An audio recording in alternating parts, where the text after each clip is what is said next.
This video chart presentation of Propell Technologies Group.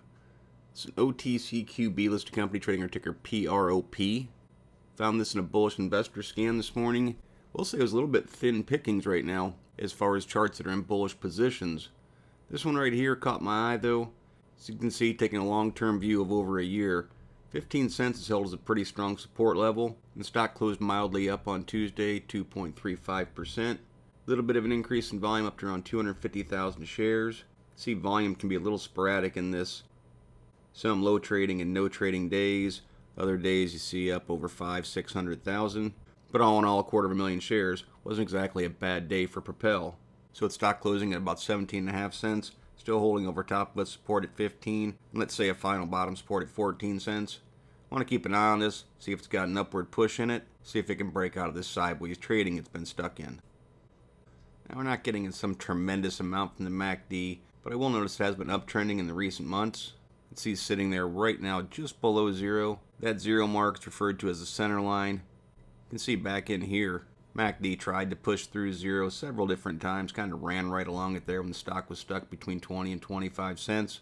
Can't exactly tell from this chart if there was any points where the MACD and signal line were both above the center line. If that happened, it was probably right through here, but it didn't last for very long.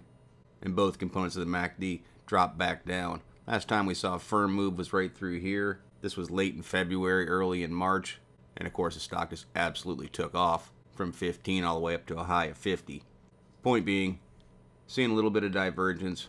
MACD climbing back towards zero. Want to see it push through zero and hold in positive territory to lend to the idea of a strengthening trend and growing momentum.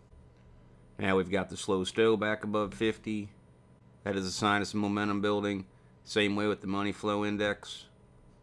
Again, holding the upper half of that indicator is a sign of momentum being on the bull side of things. But of course, we're just not really getting the price per share movement to fully support it, but it should be used as a hint that potentially there's a stronger move to come. Taking a quick look at the relative strength index right there around 52. That can only be viewed as a very neutral reading. Again, that 50 points typically a benchmark between bullishness and bearishness for momentum. Right there at 50 just says neither one can get control. I think that's a pretty fair assessment, just because the stock keeps getting stuck in channels.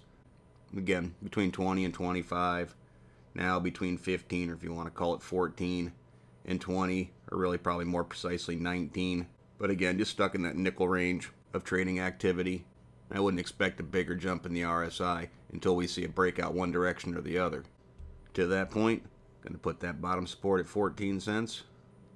But really, we'd have a closer eye on 15. And 14's been touched a couple different times and it's pulled up, but the stronger support is at 15. And that's the area we're going to be looking for to stay intact.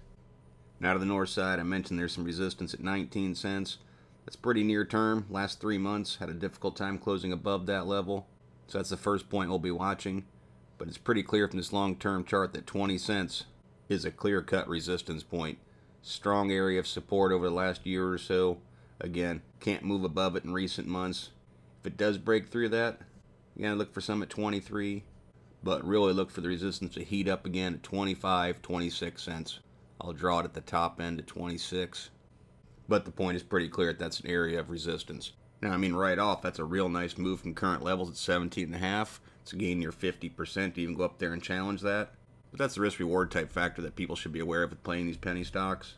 Some of the risk is mitigated by being near a support, but there's certainly riskier plays nonetheless that can have some pretty nice technical upsides. Now, this has been kind of a slow mover, obviously. It gets stuck in channels. But what I'd look for in the longer term view is if it can break above this 20 cent mark, and even if it goes up and hits 26 and falls back, look for it to hold a higher support. Again, I'd look for around 20 cents to hold, and then see if it can curl upward, make another run, then break through that 26 cent mark, and just try and put together a series of higher lows and higher highs, and establish some sort of uptrend to identify this as a true bottom for the PROP chart. All in all though, as it stands right now, it's not a bad looking play. Keep an eye on to wrap up 2014, so you can kick off the new year. But as always, merely my interpretation of the Propell chart. I'm not a financial consultant. Strongly encourage you to do your own proper due diligence. Consult with a qualified financial advisor before making any investment decisions. Past performance is not a guarantee of future results. Please visit the allpennystocks.com website to view the full disclaimer disclosure. And do not base any investment decisions upon any material found on the website and/or video chart. No person employed by All Penny Stocks is a registered investment advisor or licensed broker-dealer. Thank you for watching. Trade smart.